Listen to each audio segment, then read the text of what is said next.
Did you know there's a completely free utility from Microsoft that allows you to record your screen? It allows you to draw on your screen and make notes. It allows you to have a whiteboard and a Blackboard very quickly on your screen when you're presenting.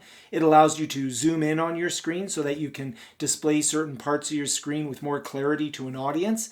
And it even has a break timer, so if you're training, you can put a break and have a countdown timer for the break. It's called ZoomIT, and a lot of people don't know about it. So let's go have a look so that you can know about it. ZoomIT is a utility that I think everybody should have. It's fantastic for teaching. It's fantastic for any type of work where we want to be able to do something on the screen. It allows me to draw on the screen, zoom in on the screen. It allows me to record the screen. And it also even has a cool little break timer in there if I'm training, where I can put a countdown timer on the screen so people know how much time is left in the break. So ZoomIT is part of the sysinternals suite. I'll put a link down below in the description so you can get to this download. If you go to Microsoft documentation, go to sysinternals, you can find ZoomIT underneath miscellaneous utilities. There are a ton of cool system internal utilities. I'll be covering several of these before we get back into the school year, but this one's ZoomIT. I'll put the link down below. Once you've downloaded and installed ZoomIT, if you go into your system tray here, you will have ZoomIT as one of your options. So if you go into your options, you'll notice that you have a break timer. You can draw, zoom, and record. Let's have a look at some of the different options I can do to affect the behavior of these activities. So first of all, ZoomIT will have a number of hotkeys that are by default part of the installation. Now, in my case, I have other programs installed that may be using some of those hotkeys, so I can change it. So Control 1 will by default allow me to zoom in. So that's actually allows me to zoom in. If I go into my live zoom, I did have to change this key just because I did have a key using the hotkey that was assigned by ZoomIT. Same with draw. I made a change here, so I'm using Control L. By default, drawing would be Control 2. If I go into the typing, I can change the font and the type that I'm going to use. I can set the break timer. This one's kind of fun because I'll give my students a 15-minute break, and then what I can do is actually put an image on the background. So I browse to an image of a photo that I took, and then I can choose where the timer is going to be on the screen. So I can then also record the screen, and this will actually record the screen and create a short movie. It's not going to be the same as other screen recording software, but it's free and it's very good for short little clips of video that you might need to take of the screen. Let's have a look at ZoomIT in action.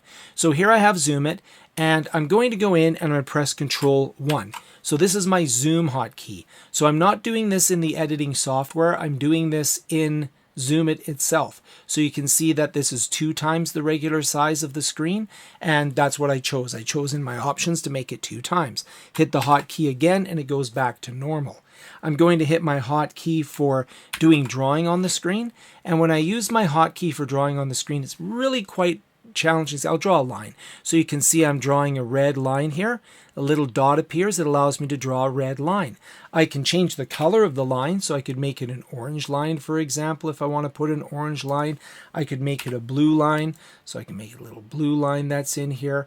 And if I want to go old school, I can do a green line like the old monitors I used to use in university. That's how old I am. You can use this to highlight things. So for example, you could say, hey, you should like this video and you should subscribe and do all that cool stuff. So it's a really handy way to, highlight areas of the screen. If you want to draw the attention of your audience to different areas of the screen, you can see, different things when it was updated. So that's very cool. If I want to get out of here, I could hit the hotkey again, or I could hit the escape key. So if I hit the escape key, it goes back, erases everything off the drawing, and I can continue to work. The break timer is really neat. So if I go in and I hit the hotkey for the break timer, my break is set to 15 minutes. My photograph is set to be a photograph that I took while I was out hiking with my family. And you can see that it's now doing a countdown. It gives my students a countdown so they know exactly how much time is left in the break. I can also end it whenever I want just by hitting the escape key. One that a lot of people find useful is to use the hotkey for a screen recording. So I'm going to do a screen recording. Now, in my case, you'll notice that a yellow line appears around this screen. So now I can do things. Let's do the hotkey for drawing a line. So, and with the line, there are some other hotkeys that will allow me to draw shapes on here as well. I can also, if I hit the W key, I can go into a whiteboard mode. I can escape out of there. If I go into the K key, I'll go into a Blackboard mode. So I'll go back to drawing. I'll go to a Blackboard. So this gets rid of anything that's on the screen. So I can use this to, you know, if I want to draw, cover a concept, talk about something, this is a really handy way to do this. I'll escape once I'm done with that, and I'm back to the screen that I was on before. Then when I'm done, I can just go in and hit the command key for the screen recording, and it will actually prompt me to save the recording that I just created. So you can see it's going in here. I've got a recording. I'll call this screen demo. So I might have this, if I could type today, screen demo. And we'll go ahead. Now I'm saving it in pictures background. So we'll go ahead and save that. I'll then go into here. We'll go into my pictures background here. And you can see that the screen recording is here, the screen demo I just did. If I open that up with Media Player, you'll see that I've now got a recording of the screen that I just did. And that's a handy way if I want to capture something and then put that in, maybe do further editing on here, or maybe I just want to keep this as something that I can use to give to the students or my audience when I'm done so that they can have a copy of the recording that I did. Now, I hope this video was useful. Please hit the like button, share, subscribe, do all those great YouTube-y things to get other people aware of this great tool. You can share it with colleagues. That's especially useful. But more importantly, get some practice using it.